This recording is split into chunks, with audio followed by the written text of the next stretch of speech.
السلام علیکم ورحمۃ اللہ۔ آپ تمام مسلمانوں کے لیے جمعہ کا دن مبارک ہو۔ رسول اللہ صلی اللہ علیہ وسلم نے فرمایا، جمعہ کا دن مسلمان کے لیے ایک چھوٹی عید کی طرح ہوتا ہے۔ اس دن ہر مسلمان پر غسل کرنا ضروری ہے۔ عاقل و بالغ کو نماز جمعہ ادا کرنا بھی ضروری ہے۔ تو ہمیں چاہیے کہ ہم اس دن کو اپنی زندگی میں خاص اہمیت کا حامل سمجھیں، کیونکہ واقعی یہ دن بہت زیادہ اہمیت والا ہے۔ اسی دن حضرت آدم علیہ السلام پیدا کیے گئے۔ اسی جمعہ کے دن اللہ تعالیٰ نے حضرت آدم علیہ السلام کی توبہ قبول فرمائی۔ جمعہ کے ہی دن قیامت آئے گی، تو ہمیں اس دن کو اپنی زندگیوں میں بابرکت دن گمان کرنا چاہیے اور نیک عمل کرنے کی بھی کوشش کرنی چاہیے۔ اس دن درود پڑھنے کا بہت زیادہ ثواب ملتا ہے۔ جمعہ کے دن درود اللہ کے نبی کریم صلی اللہ علیہ وسلم پر پیش کی جاتی ہیں۔ مسلمانوں، آپ تمام کو معلوم ہے، اللہ رب العالمین نے صاف صاف اعلان کر دیا، وَمَا خَلَقْتُ الْجِنَّ وَالْإِنسَ إِلَّا لِيَعْبُدُونَ، کہ ہم نے انسانوں اور جناتوں کو اپنی عبادت کے لیے پیدا کیا۔ پھر آپ بتائیے کہ آپ اللہ کی عبادت سے کیوں دوری اختیار کیے ہوئے ہیں؟ جب اللہ رب العالمین نے آپ کو دنیا میں بھیجنے کا مقصد ہی عبادت بنایا ہے، تو پھر آپ رب کی عبادت کیوں نہیں کرتے؟ رب کے سامنے کیوں نہیں جھکتے؟ رب سے کیوں نہیں ڈرتے؟ مسلمانوں، یاد رکھو، ہمارے اعمال محفوظ کیے جا رہے ہیں۔ اللہ تعالیٰ ہمارے اوپر دو فرشتوں کو متعین کیے ہوا ہے، وہ ہماری ہر نیکی اور ہر بدی کو لکھ رہے ہیں۔ خود اللہ تعالیٰ کہتا ہے، فَمَن يَعْمَلْ مِثْقَالَ ذَرَّةٍ خَيْرًا يَرَهُ وَمَن يَعْمَلْ مِثْقَالَ ذَرَّةٍ شَرًّا يَرَهُ۔ قیامت کے دن تم اپنی ذرہ برابر نیکی کو بھی دیکھ لو گے اور ذرہ برابر برائی کو بھی دیکھ لو گے۔ جب ہماری نیکیاں اور برائیاں ہمارے سامنے پیش کر دی جائیں گی، تو پھر کیوں ہم اپنی نیکیوں کی طرف دھیان نہیں دیتے؟ کیوں ہم نیکیاں نہیں کرتے؟ کیا آپ نے کلام پاک کی یہ آیت نہیں پڑھی؟ اِنَّا عَلَيْكُمْ لَحَافِظِينَ کِرَامًا کاتبین، حفاظت کرنے والے فرشتے کرامن کاتبین ہمارے کندھوں پہ موجود ہیں۔ وہ ہماری ہر نیکی کو نوٹ کر رہے ہیں اور ہر برائی کو نوٹ کر رہے ہیں۔ جب ہماری نیکیاں لکھی جا رہی ہیں، برائیاں لکھی جا رہی ہیں، CCTV کی طرح دو فرشتے ہمارے ساتھ لگے ہوئے ہیں، تو پھر کیوں ہم گناہوں میں ملوث ہیں؟ کیوں ہم نمازیں نہیں پڑھتے؟ کیوں ہم روزے نہیں رکھتے؟ کیوں جمعہ کے دن کو ہم اہمیت نہیں دیتے؟ کیوں ہم نبی پہ درود نہیں بھیجتے؟ مسلمانوں، ہماری زندگی کا یہ مقصد نہیں ہے۔ یاد رکھو، یہ زندگی فانی ہے۔ انسان چند دنوں کے لیے آیا ہے، ایک متعینہ مدت کے لیے آیا ہے۔ اللہ تعالیٰ نے کہا، کل نفس ذائقۃ الموت، ہر نفس کو موت کا مزہ چکھنا ہے، ہر نفس کو موت آنی ہے۔ جب موت متعین ہے، موت لازمی آنی ہے، تو پھر اس موت کی تیاری کرو۔ دنیا میں جیسے چاہو جی سکتے ہو، لیکن کل کو جب آپ مر جاؤ گے، آپ کے ماں باپ، بہن بھائی، آپ کے بیوی بچے، تمام کے تمام آپ کو قبرستان میں چھوڑ کے آ جائیں گے۔ قبرستان میں آپ کے گناہوں کی وجہ سے آپ پہ سانپ بچھو مسلط کیے جائیں، تو کون آئے گا آپ کی مدد کرنے کے لیے؟ جب آپ کی قبر آپ کے گناہوں کی وجہ سے تنگ کی جائے گی، تو کون آئے گا آپ کو کشادہ کرنے کے لیے؟ کوئی ساتھ نہیں دے گا، کوئی آپ کے ساتھ نہیں جائے گا۔ آپ کے اعمال آپ کے ساتھ جائیں گے۔ اپنے اعمال کی فکر کرو۔ تین چیزیں ہیں انسان کا جن پہ پوری زندگی ٹارگیٹ رہتا ہے: اس کی اولاد، اس کا مال، اس کے اعمال۔ آج ہمارا پورا ٹارگیٹ اولاد اور مال کے اوپر ہے۔ ہم اعمال کو بھولے ہوئے ہیں، جو کہ قطعاً غلط بات ہے۔ ہمیں چاہیے کہ ہم اپنے اعمال پہ زیادہ سے زیادہ دھیان دیں، کیونکہ اولاد بھی دنیا میں رہ جائے گی، مال بھی دنیا والوں کا ہو جائے گا۔ اگر کوئی چیز ساتھ جائے گی تو وہ اپنا اعمال ہے، تو اپنے اعمال بہتر کرو، اپنے رب کو راضی کرو۔ یہی تو سب سے بڑی نیکی ہے، یہی تو سب کچھ ہے۔ اسی کی تیاری کے لیے تو ہم دنیا میں آئے۔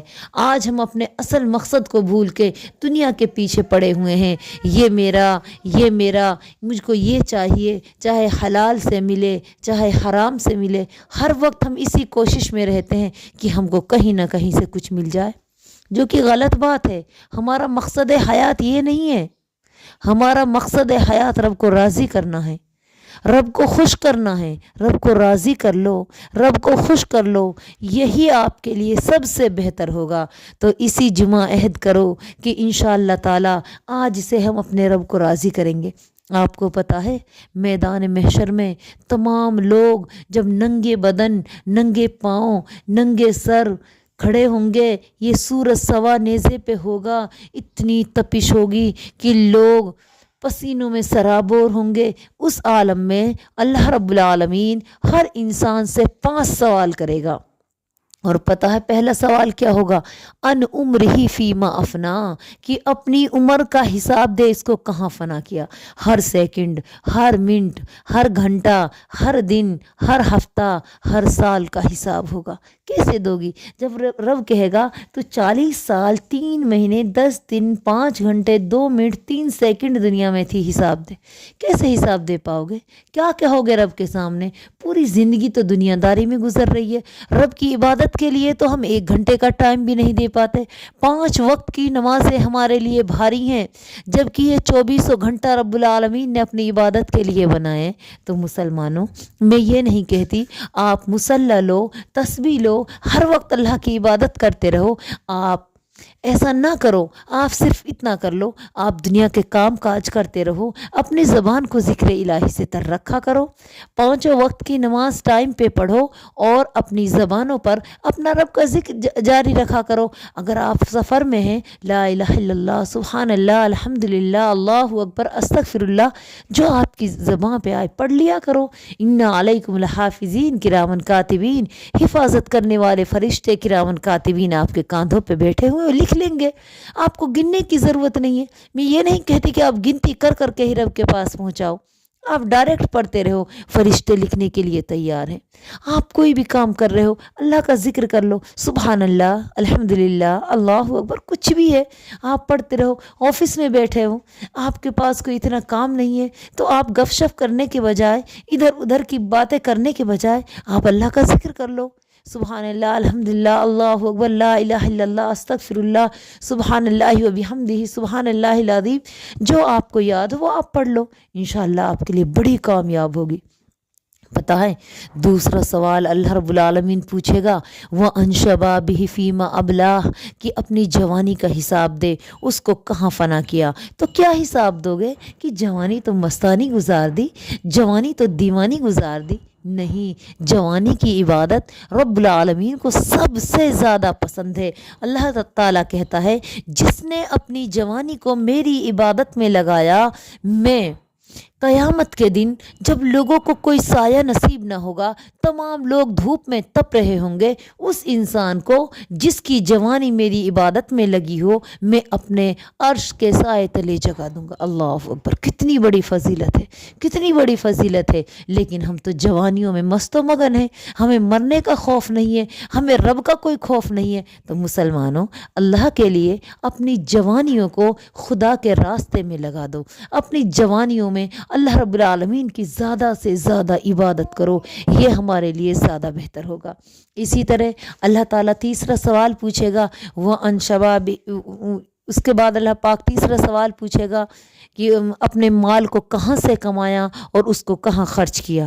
تو کیا جواب دو گے؟ مال کہیں سے مل جائے، بس مال ہو، ہائے مال، ہائے مال، ہائے دولت، ہائے دولت، یہی تو ہماری زندگی بنی ہوئی ہے۔ حرام سے آئے، حلال سے آئے، ہر طریقے سے ہمیں منظور ہے۔ نہیں، انسان کو حلال سے اپنا رزق حاصل کرنا چاہیے۔ پتہ ہے اللہ تعالیٰ کہتا ہے، میں انسان کو اس وقت تک دنیا سے نہیں اٹھاتا جب تک کہ میں اس کو اس کے حصے کا مال دنیا میں نہیں عطا کر دیتا۔